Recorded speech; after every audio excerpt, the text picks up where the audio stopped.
I met Rob, the love of my life, in January of 2000. He asked me to marry him, and I said yes. We bought our house in 2004. Oh, I fell in love with it from the first moment. We were so happy when we got the keys. I began to cry. And Rob said, "Why were you crying?" I said, I never thought we would own our own home. From day one, I knew this would be where I would retire and grow old with Rob. But in July of 2008, I had a stroke. Even though I made a 90% recovery, I still lost my job. After my stroke and the housing crash, we went to the mortgage company and tried to get a modification.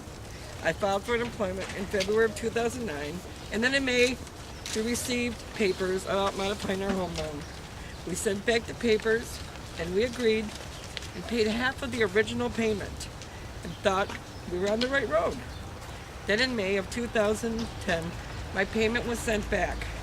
They said to reinstate my loan, it would be $34,000. I called the bank, and they said to put the money in the bank, and they would let us know when we could pay it. So we put it in the bank. In August, we received another notice from Bank of America's lawyers, Trott and Trott, saying that they were accelerating the loan. Then we got another modification from Bank of America in November. But right after that, we got a sheriff's sale to take place in December of 2010. We were confused, really confused. So we called and asked them what was going on. They told us that the lady we needed to talk to was on vacation. We called her for about 3 months. And just yesterday, we had an eviction hearing. The judge said we have to go by January 2nd, although we were only given 10 days, then a 10 days extension. And then they said the sheriffs would not come until the January 2nd. If we lose our home, we don't know what will happen. We'll have to rely on our family and our church. We don't know where we will sleep or where we will keep our things.